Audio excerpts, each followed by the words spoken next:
Alhamdulillah الذي لم يتخذ ولدا ولم يكن له شريك في الملك ولم يكن له ولي من الذل وكبره تكبيرا. أشهد أن لا إله إلا الله وحده لا شريك له وأشهد أن محمدا عبده ورسوله لا نبي بعده.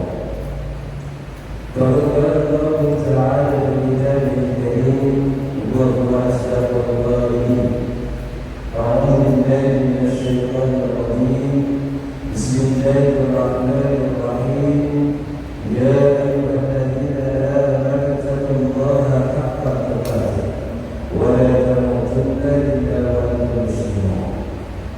وقال رسول الله صلى الله عليه وسلم: اتق الله حيثما كنت وأتبع السيئة الحسنة تمحوها وخالق الناس بخلق حسن. رب اشرح لي صدري ويسر لي أمري واحلل عقدة من لساني يفقهوا قولي. معاشر الحاضرون رحمكم الله jamaah masjid Al-Qoya dirahmati Allah.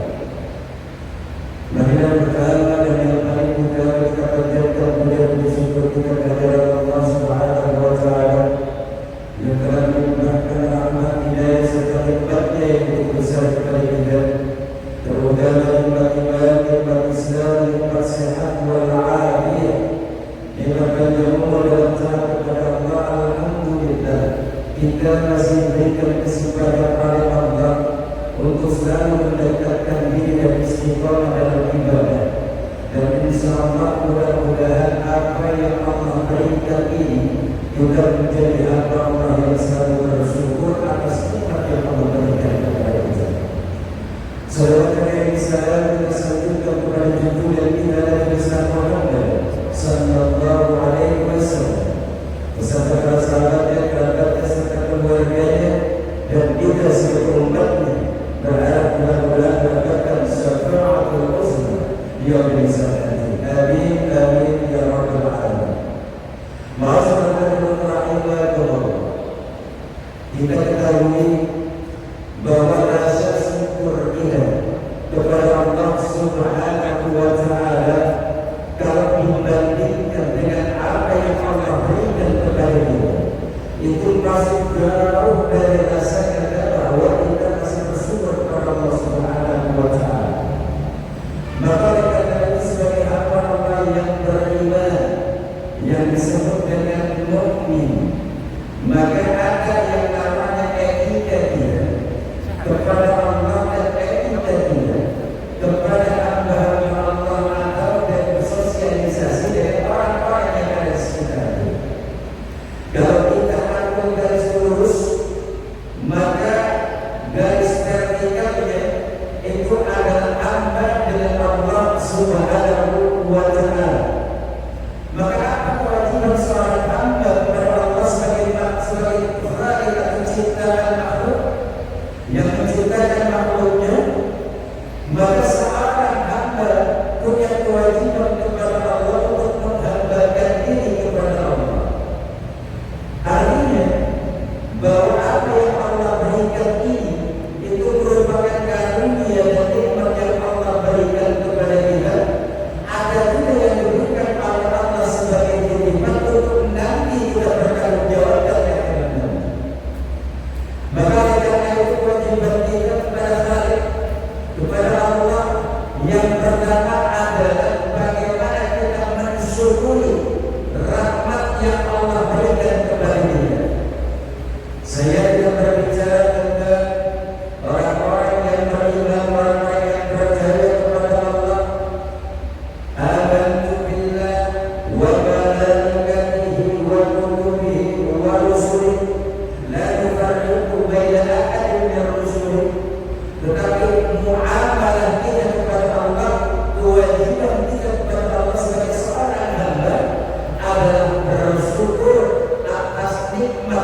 la'azidannakum wa in kafartum illa azabun lasyadid. La in syakartum, jika kalian bersyukur kepada Allah, maka Allah akan jamin ditambahkan rezeki yang kita miliki. Tetapi pada yang kafartum, apabila kita ingkar atau kufur nikmat, maka ingat bahwa Allah punya adab diberikan kepada kita yang sangat tinggi. Artinya Allah akan menurunkan azab kepada dia dengan sangat tinggi. Maka karena itu Imam Al-Ghazali dalam kitabnya mengatakan bahwa rasa syukur ini dibagi menjadi 3 bagian. Yang pertama asyukuru bil qauli. Rasa syukur itu cuma ada di ucapan. Artinya ketika kita mendapatkan kebahagiaan, ketika kita mendapatkan kesenangan, ketika kita mendapatkan rezeki yang Allah berikan tanpa kita duga, lalu kemudian kita dengan gampangnya dengan mudahnya kita mengucapkan alhamdulillah, atau kita bertanya kepada teman kita tentang kabar kita, lalu kita ucapkan alhamdulillah, tetapi tidak punya beban. Artinya hanya sekadar di mulut saja kita ucapkan alhamdulillah. Artinya tidak ada yang namanya maknawiyahnya. Bagaimana mengaplikasikan kehidupan itu dengan rasa syukur kita. Maka kata-kata itu yang sering diucapkan ketika kita bergaul dengan orang lain, bertemu dengan orang lain, mendapatkan kesenangan, mendapatkan rezeki, maka kita ucapkan dengan kata alhamdulillah. Namun yang kedua adalah orang yang bukan hanya mengucapkan alhamdulillah bil qauli, tetapi kata alhamdulillah dilakukan dengan bil fi'li. Artinya apa? Bahwa bukan hanya kata alhamdulillah, tapi kemudian memanifestasikan, mengimplementasikan kata alhamdulillah dengan perbuatan. Artinya beribadah kepada Allah Subhanahu wa taala dengan sungguh-sungguh. Baru di sini kita mengerti bahwa rasa syukur itu sebagai seorang hamba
kembalikan kepada Allah Subhanahu wa Ta'ala.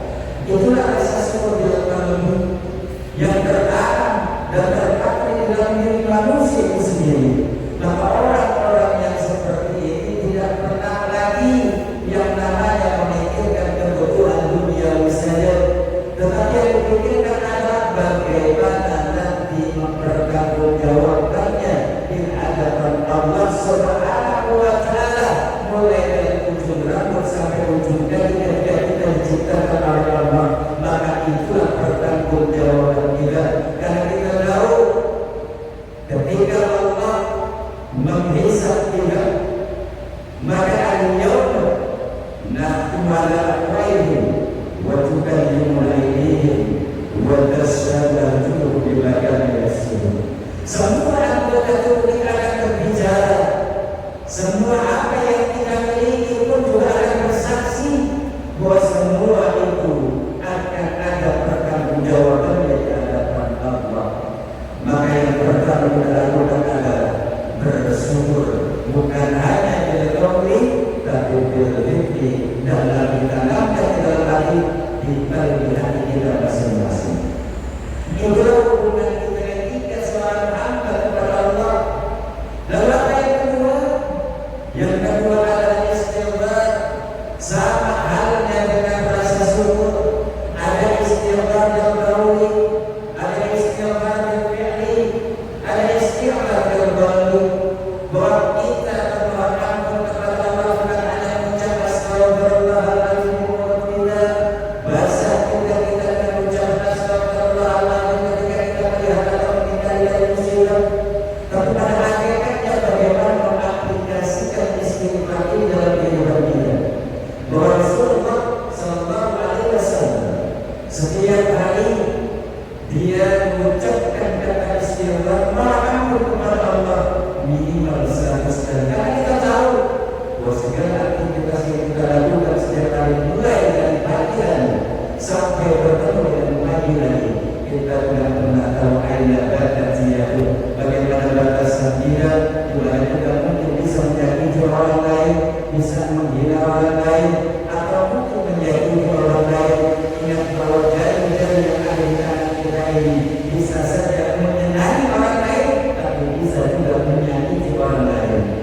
Bahwa apa yang kita lakukan belum tentu orang lain suka, bahwa apa yang kita berikan belum tentu orang itu senang, tapi bagaimana kemudian kita melakukan sesuatu dan mohon ampun kepada Allah atas apa yang pernah kita lakukan pada hari itu. Oleh karena itu, hubungan kita, uluhiyah kita kepada Allah Subhanahu wa Ta'ala enggak lepas dari dua unsur ini, yaitu rasa syukur kita kepada Allah dan mohon ampun atas segala perilaku yang kita lakukan semasa di dunia ini. Lalu bagaimana hubungan dengan manusia? Bersosialisasi dengan manusia, dengan orang lain. Maka disinilah yang namanya garis vertikalnya, garis horizontalnya, bahwa Rasulullah menggambarkan hadis riwayat dari Abu Hurairah radhiyallahu anhu, qala Rasulullah sallallahu alaihi wasallam, man kana yu'minu billahi wal yawmil akhir falyaqul khairan aw liyasmut. Jadi kalau misalnya Rasulullah sallallahu alaihi wasallam menggambarkan, memberikan satu gambaran atau cerita kepada kita dalam apa yang kita lakukan, maka kemudian Rasulullah bersabda, falyaqul khairan aw liyasmut. Orang yang beriman kepada Allah dan hari akhir disebut mukmin kalau sekiranya dia itu memuliakan,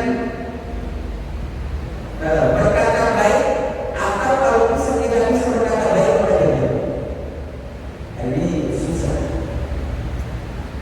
Setiap hari kadang-kadang ketika kita berkumpul dengan komunitas kita seperti ini, kata-kata yang keluar itu seringkali apa?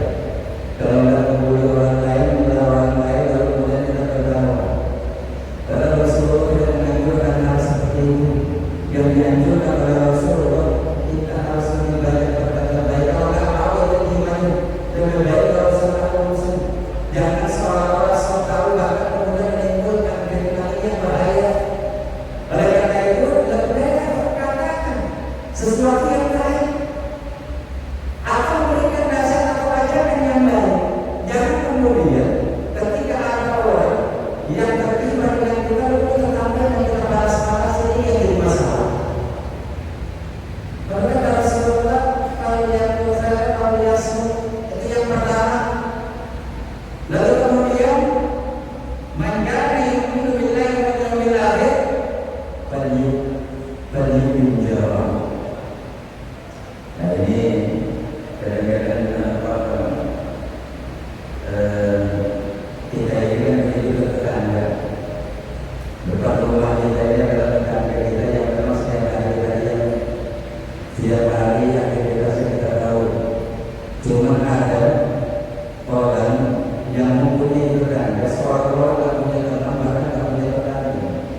Jadi kadang-kadang kalau tetangga beli sesuatu yang panas itu istri kita kadang-kadang, atau mungkin istri kita beli sesuatu karena kita yang bodoh-bodoh, atau bahkan mungkin lebih parah lagi, ya tetangga kita beli AC, kita yang beli, ya tetangga kita beli motor, kita yang berisikan. Padahal sebenarnya semuanya boleh berisi, apalagi motor listrik, tapi motornya yang mahal dianggap bahwa dia membeli sesuatu dari hasil uang yang haram, lalu kemudian mungkin orang lain, bahkan mungkin tetangga kita seolah-olah kita tidak kenal tetangga kita.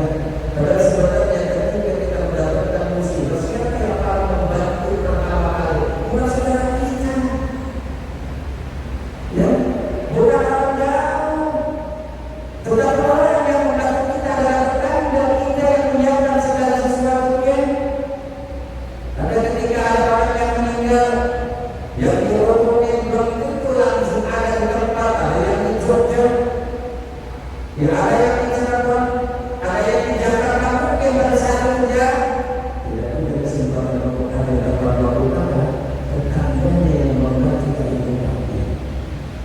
Maka oleh karena itu Rasulullah mengajarkan kepada kita akan disebut mukmin kalau tidak menghormati tetangga.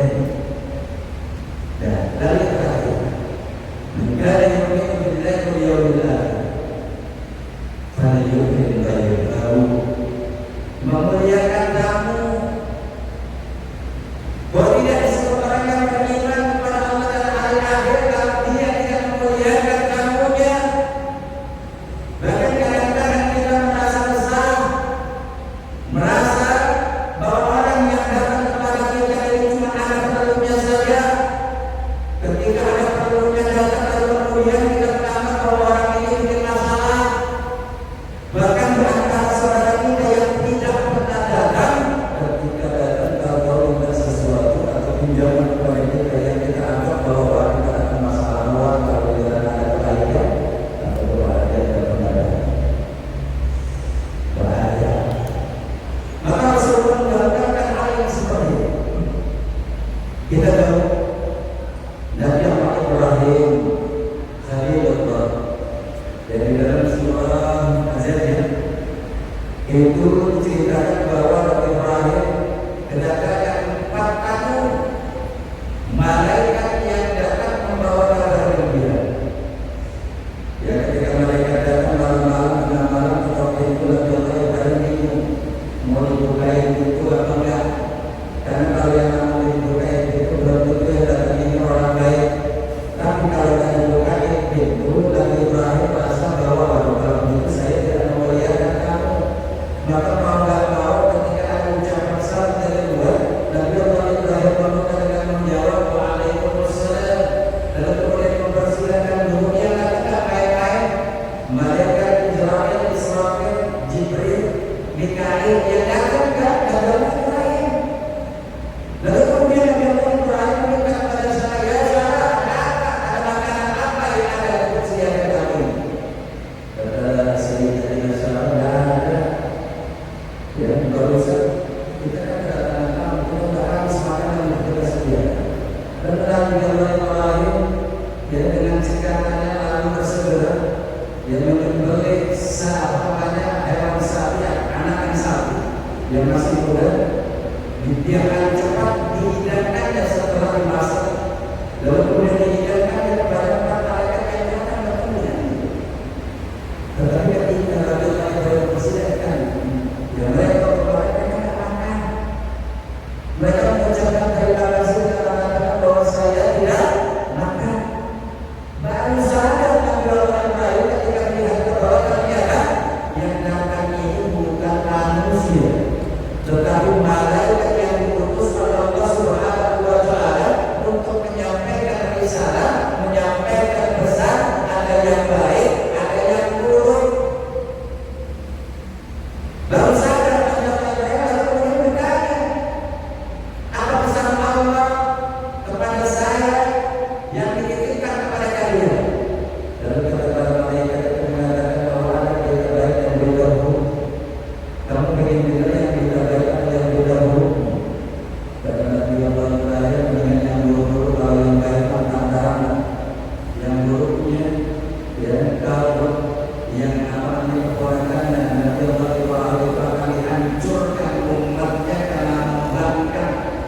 karena tidak mau mendengar.